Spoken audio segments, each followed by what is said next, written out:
Allee meeshaa kanneen baay'ee jaalatanii hedduutti tole hedduu irraa gammadanii jiran isinillee akka gammaddan abdii guddaa isinirraa qaba. Kinootii hedduu jaalatanii achi biraan ziippiin isaa faallaa waan jiruuf jecha asiin kan isinitti mul'isuuf deemaa jira. Achiin san deebisuu irra baay'ee ulfaata waan ta'eef kan garaan jiru isinitti mul'isa jechuudha. Maashaallah baay'ee bareeda. Maatiin warra Arabiyaa Majliisii illee dhufee ilaalaa jira jechuudha. Maatiin warraallee as jira ilaalaa jiranis sababa saniif osoo meeshaan kuuwwan. Assalamu alaikum warahmatullahi wabarakatuh. Hashamaara kafuuna jaalatamtootaaf kabajamtoota uummata Oromoo jira jirtu. Bakkuma jirtanitti nagaa fi kabajaan keenya isin biraa jiraatu. Har'allee Arabiyaa Majliisii haarawaa. Arabiyaa Majliisii haarawaa qabadhe isinii dhufee jira. Arabiyaa Majliisiin kun abbaa furtaamaati jechuudha. Isinirraa eegamu viidiyoo kiyya kana subscribe, like, share gochuudhaan hanga xumuraa na hordofaa isiniin jedha. Maamiltoota kiyya yookiin hordoftoota kiyya hunduma keessanuu isin jaaladha. Jaalalaa fi kabajaan keessa boota guddaa isin qaba wallahi rabbi gaditti boota kanaan na jajjabeessitanii warroonni isin nageettan hunduma keessanuu isin jaaladha isin kabajaa isin kabajaa isinin jedha warroonni guddina kiyya na hawwitanii yeroo ani isinirraa ture isinirraa oolee bulu dafii kootu naan jettanii na jajjabeessaa dhufiinsa kiyya hawwitanii yeroo fuullee akkasuma gammachuudhaan naqee baltan guutuma keessanuu isin jaaladha warroonni na jibbitanillee uummata akka gochuu hin danda'u.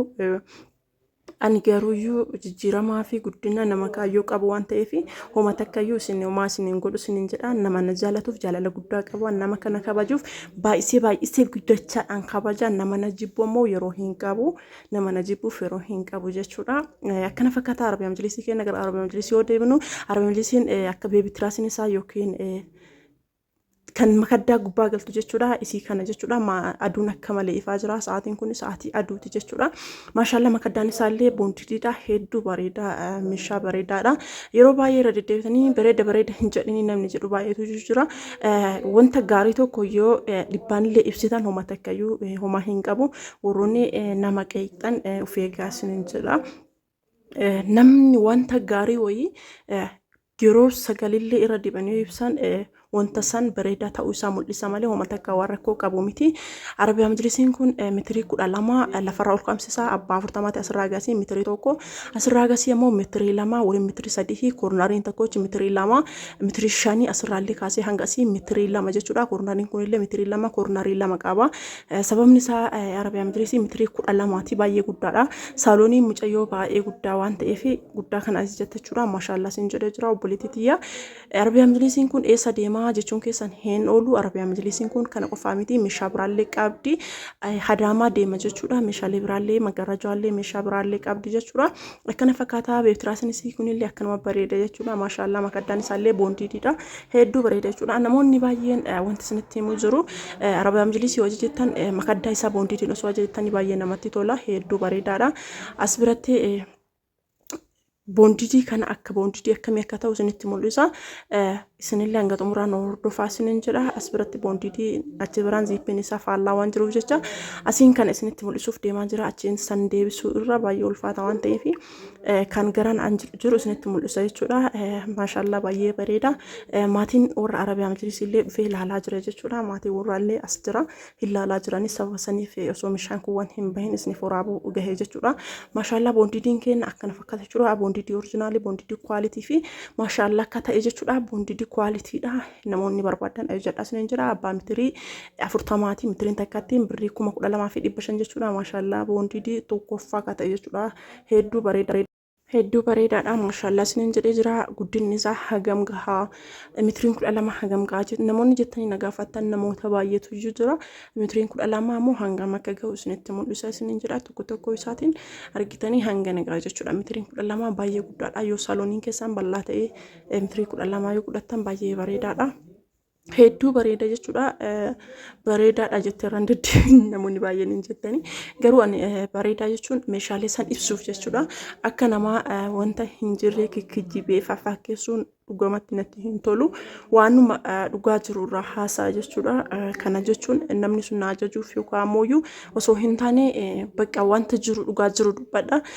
carqin isaallee carqee bareedaadha akkuma isin argitan kana isin diizaayinii barbaadanii jechuu dandeettan isa kanaan jechuudha inni kun abbaa 40ti isa kanaan ta'e abbaa 30 hin hojjetama isa kanaan ta'e abbaa 20 hin hojjetama akkaataa diizaayinii maa fi diizaayinii carqee kanaatiin jechuudha argitanii hedduu bareeda abbaa 20 yoo ta'e ka jidduu kana tokkocha jidduu kunillee keessaa ba'aa gad deebi'a jechuudha. Abbaa soddomaallee ta'ee diizaayinii tadarraabii sadii kanaan ta'ee garuuyyuu tadarraabii sadii kanaan ta'ee garuuyyuu kan garaagarummaa as biratti inni qabu maalidha? Lafarraa ol dheerumsa isaati malee uummata akka garaagarummaa biraa hin qabu. Yeroo baay'ee wanti akkan irra deebi'eesiniif waraabuuf akka carqii kana sirriitti hubattanii diizaayinii kana sirrii akka hubattaniif akkan itti siksee isiniif waraabaa jira jechuudha. Argitanii hedduu bareeda maashaallaadha. Namoonni barbaadan jedha isinin jedha. Boondidiin isaallee boondidii kwaalitiidha. Carqii qofaa miti. Yoo kaa isinitti kan mul'atu carqii gubbaarraati. Haa ta'u malee ani boondidii garaa keessa anatu iyyuu laalee isiniif waan gaarii isin hojjechiisa. Boondidii tokkoffaa boondidii maaladaa anatu laalee isin hojjechiisa. Isin irra eegamu immoo carqeen gubbarraa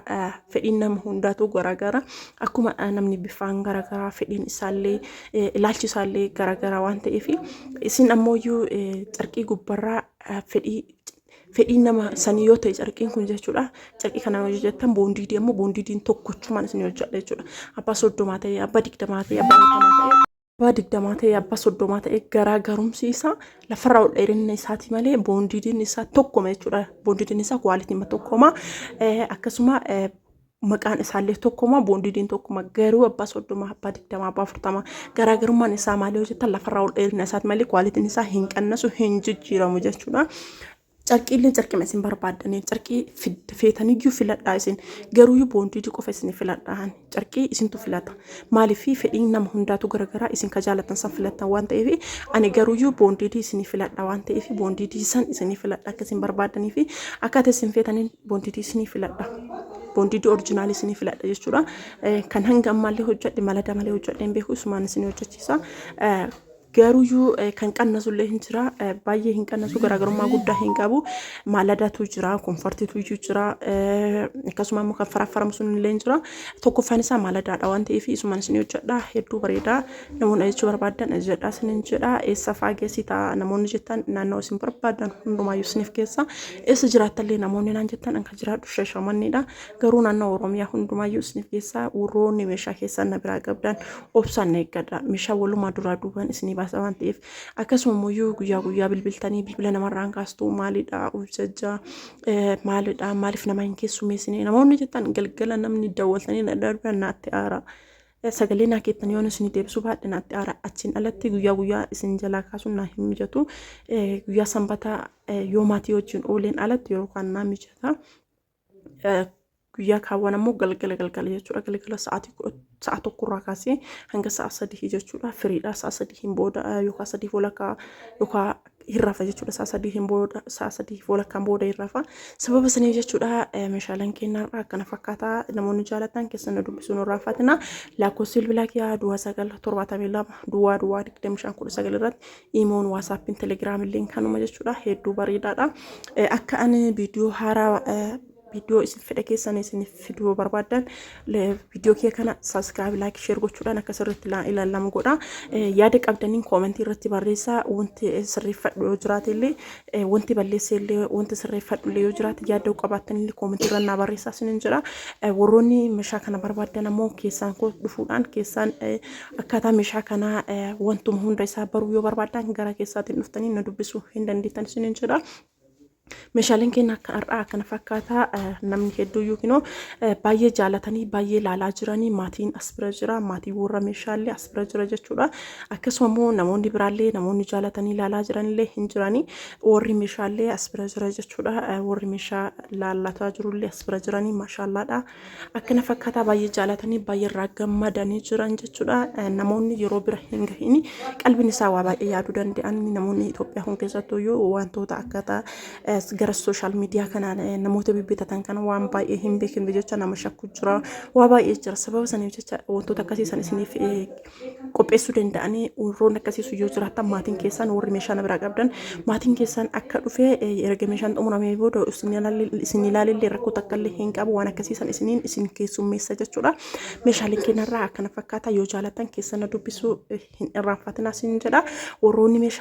meeshaa kanneen baay'ee jaalatanii hedduutti tole hedduu irraa gammadanii jiran isinillee akka gammaddan abdii guddaa isinirraa qaba kinootii hedduu jaalatanii